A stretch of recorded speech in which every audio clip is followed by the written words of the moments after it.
Bonjour et bienvenue sur DigiSchool. Je suis Camille, votre professeure de lettres, et aujourd'hui nous allons évoquer la biographie de Flaubert depuis 1864 jusqu'à 1874 avec la publication de l'Éducation sentimentale.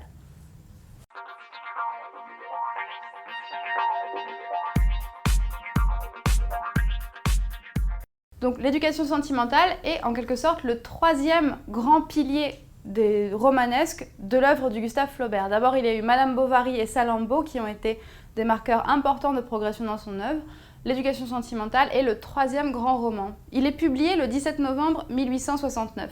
Il s'agit là de la deuxième version d'un manuscrit qui datait d'abord de 1845. On sait que Flaubert a réécrit souvent de nombreuses œuvres. Pensez par exemple à La Tentation de Saint-Antoine, réécrit 3 fois, ou encore à La Légende de Saint-Julien l'Hospitalier, réécrite 2 fois. C'est un roman assez important parce qu'il reprend des thèmes autobiographiques qui étaient déjà présents dans l'œuvre de Flaubert. Pensez par exemple au personnage d'Elisa. Elisa Schlesinger, c'était la jeune femme qu'il avait rencontrée l'été 1836 à Trouville-sur-Mer, une femme plus âgée, déjà mariée, qui reste dans le panthéon de Flaubert un peu comme la femme inaccessible, la femme amoureuse inaccessible. Elle est reprise trait pour trait dans le personnage de Marie Arnaud, dans l'Éducation sentimentale. La femme déjà mariée, inaccessible, dont Frédéric va être amoureux mais qui n'atteindra jamais. C'est également un roman qui réinvestit l'épisode de la Révolution de 1848. Vous vous rappelez qu'en 1848, Flaubert avait fait le déplacement depuis Croisset jusqu'à Paris pour assister à la Révolution avec ses amis, Maxime Ducamp notamment. Ici, il réinvestit la Révolution et fait de ses personnages principaux les témoins de cet événement historique d'importance.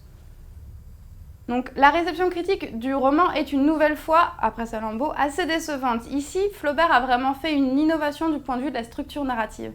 Cette innovation, comme il arrive bien souvent, est incomprise par les critiques qui y voient souvent un puzzle, un patchwork, quelque chose de totalement désorganisé. On ne le comprend pas.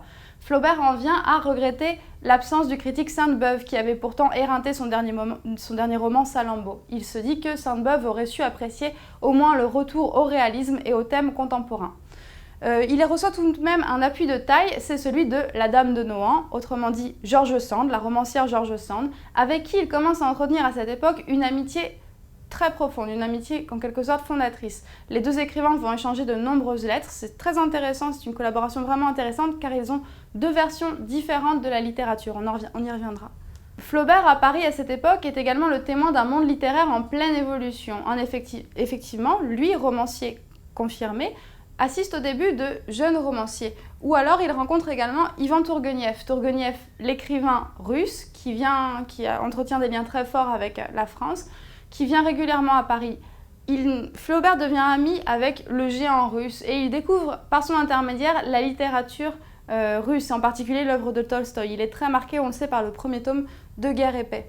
Il y a également les jeunes écrivains, c'est par exemple Émile Zola qui commence tout juste sa série des Rougon-Macquart avec, en 1871, la publication de La Fortune des Rougon. Émile Zola a beaucoup de mal à faire passer sa nouvelle théorie sur le naturalisme dans le milieu littéraire parisien. Il est très critiqué. Or, Flaubert, même s'il critique l'idée d'avoir une école, donc le naturalisme en quelque sorte, le soutient dans son roman, vraiment, et lui donne de nombreux conseils. Il sera même un des seuls à le soutenir quelques années plus tard à la publication de l'Assommoir. Il y a également l'émergence d'un nouveau jeune écrivain réaliste normand, c'est Guy de Maupassant évidemment. Maupassant qui est très influencé par son aîné et qui, s'il ne fera pas une œuvre romanesque à proprement parler, écrit des nouvelles qui trouvent leur inspiration dans le réalisme flaubertien. Voilà, c'est tout pour aujourd'hui. Merci d'avoir suivi cette vidéo. N'hésitez pas à consulter d'autres fiches, d'autres vidéos sur le sujet pour en apprendre plus sur la vie de Flaubert et à très bientôt sur DigiSchool.